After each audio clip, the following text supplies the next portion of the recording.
Welcome to steno dictation. Dictation 5 second बाद शुरू होगा।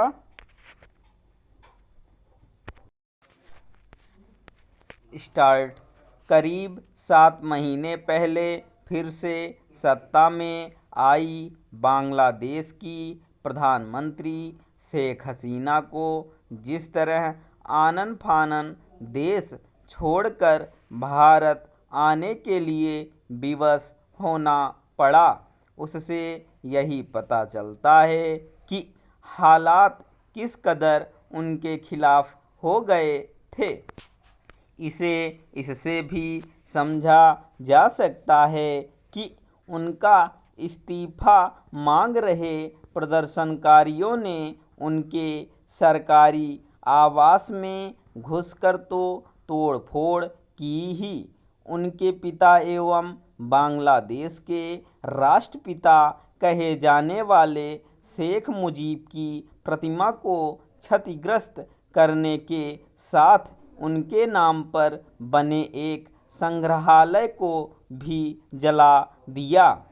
जैसी आशंका थी, शेख हसीना के पलायन करते ही सेना ने सत्ता संभाल ली और मिलीजुली अंतरिम सरकार बनाने की घोषणा की। शायद सेना इसकी तैयारी पहले से कर रही थी। शेख हसीना लगातार चौथी बार ऐसे चुनावों के जरिए सत्ता में आई थीं जिनका प्रमुख विपक्षी दलों ने बहिष्कार किया था। चूंकि शेख हसीना ने अपने लंबे शासनकाल में बांग्लादेश को स्थिरता प्रदान की और उसे आगे बढ़ाया, इसलिए उनकी सत्ता को कोई खतरा नहीं दिख रहा था।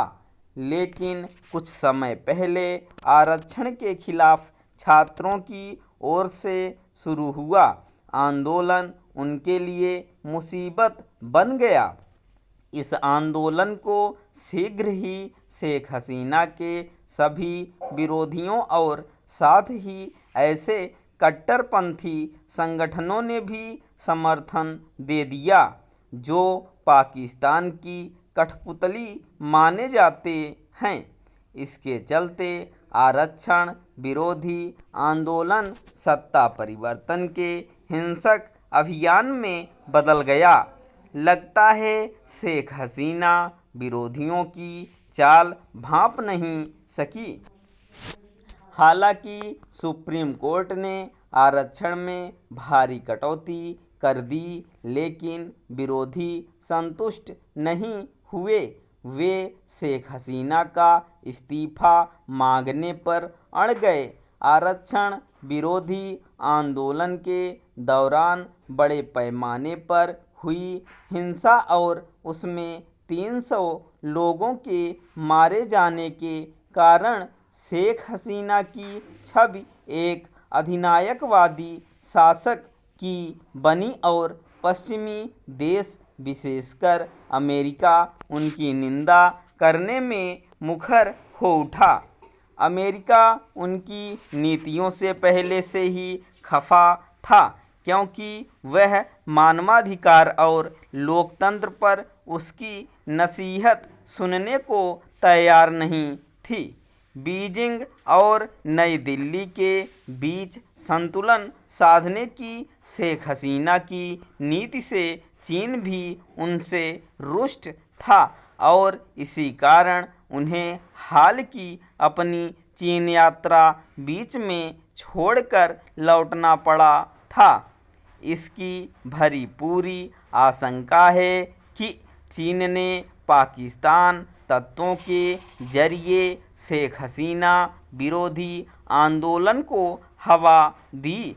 उनका सत्ता से बाहर होना भारत के लिए अच्छी खबर नहीं, क्योंकि वह नई दिल्ली के प्रति मित्रवत थीं। यदि सेना के प्रभुत्व वाली अंतरिम सरकार चीन के प्रभाव में काम करती है तो यह भारत के लिए और अधिक चिंता की बात होगी। बांग्लादेश में एक अरसे से भारत विरोधी ताकतें सक्रिय हैं। उनका भारत विरोधी चेहरा आरक्षण विरोधी आंदोलन के दौरान भी दिखा। यह ठीक नहीं कि हिंसक प्रदर्शनकारी अभी भी हिंदुओं और उनके मंदिरों के साथ भारतीय प्रतिष्ठानों को निशाना बना रहे हैं। स्टॉप।